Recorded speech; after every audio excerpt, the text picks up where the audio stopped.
Assalamualaikum warahmatullahi wabarakatuh. Perkenalkan, kami dari kelompok 4 ingin menjelaskan materi mengenai kesenjangan ekonomi. Sebelumnya perkenalkan, nama saya Kenes Maheswari Prasetyo. Anissa Pandani. Rizal Harsa Putri. Anissa, ngapain sih? Belajar apa sih? Kesenjangan ekonomi Kesenjangan ekonomi. Emang kesenjangan ekonomi apa sih? merupakan sebuah kondisi atau keadaan yang tidak seimbang dari segi perekonomian antara masyarakat satu dengan masyarakat lainnya. Oh, jadi perekonomiannya nggak seimbang? Tidak. Lagi bahas apa sih? Kayaknya. Kesenjangan ekonomi. Oh, aku juga tadi baru baca sih tentang kesenjangan ekonomi. Aku tadi nggak ngerti debatnya loh. Ih, pas banget. Kita lagi nyari Iya. apa sih, Nis? Apa tuh, Chan? Debatnya tuh bisa dari beberapa faktor sih. Yang pertama aja ya. Itu yang pertama ada kurangnya akses pendidikan. Jadi kan pendidikan di Indonesia tuh kayak bagi yang orang yang menengah atas itu memang gampang, tapi bagi orang yang menengah bawah itu kan masih susah didapat ya. Jadi itu juga yang mempengaruhi kemampuan masing-masing yang juga memiliki peluang pekerjaan yang bisa mereka miliki gitu. Yang kedua itu ada kebijakan pemerintah bisa. Kok bisa sih kebijakan pemerintah jadi penyebabnya? Karena katanya sih ini sistem pajak itu tidak progresif dan juga subsidi yang tidak tepat sasaran. Aduh. Nanti yang terakhir yang aku baca itu yang terakhir ada kurangnya lahan pekerjaan. Jadi karena kurangnya lahan pekerjaan ini mendapat menimbulkan pengangguran yang meningkatkan kesenjangan ekonomi. Gitu. Tapi aku belum sempat baca tentang dampaknya sih. Dampaknya, kayak setelah kamu jelasin tadi penyebabnya, aku jadi tahu deh dampaknya apa. Apa tuh? Nih, kayak menurut aku ya, menurut pandangan aku, dampaknya itu ada masyarakat yang tadinya miskin, itu bisa jadi miskin, jadi tambah miskin. Terus ada masyarakat yang tadinya kaya, itu bisa jadi tambah kaya.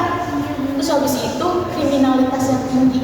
Jadi masyarakat, sebagian ya, masyarakat yang nggak bisa memenuhi kebutuhan hidupnya, dia akan melakukan cara apapun. Bisa aja cara kejahatan pun bisa dilakuin untuk mereka biar bisa ngehidupin hidupnya gitu loh. Terus habis itu ada ini, pertumbuhan ekonomi yang terhambat. Karena tahu gak? Kenapa? Ada sebagian masyarakat yang nggak bisa bersumbangsi gitu loh pada peningkatan ekonomi negara. Jadinya ya gitu deh dampaknya. Aku tahu ya. Makasih Kenes. Sama-sama. Senang. Ada yang namanya ketimpangan pendapatan. Nah, ketimpangan pendapatan apa sih? Ketimpangan pendapatan itu yaitu sebuah perbedaan pendapatan yang dihasilkan oleh masyarakat sehingga di mana terjadi perbedaan pendapatan yang sangat mencolok dalam masyarakat itu sendiri. Selanjutnya, bagaimana ya cara menghitung ketimpangan pendapatan? Jadi, ketimpangan pendapatan bisa dilakukan dengan menghitung rasio desil atau perhitungan yang dilakukan dengan cara mengambil. Mengambil apa sih? Jadi, mengambil 10% pendapatan teratas dan membaginya dengan pendapatan terbawah sebanyak 10%. Jadi ada yang namanya kurva Lorenz. Apa sih kurva Lorenz itu sendiri? Nah, kurva Lorenz itu sendiri yaitu sebuah kurva di mana kurva kumulatif yang membandingkan distribusi dari suatu variabel tertentu, misalnya pendapatan, dengan distribusi uniform yang mewakili presentasi kumulatif penduduk. Nah, terakhir ada indeks Gini. Apa sih itu indeks Gini?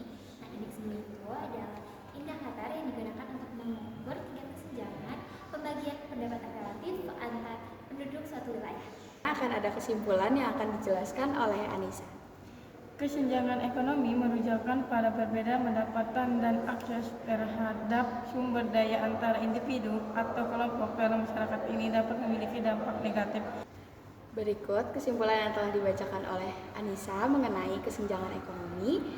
Terima kasih atas perhatiannya. Mohon maaf apabila ada kesalahan dari kami. Wassalamualaikum Warahmatullahi wabarakatuh.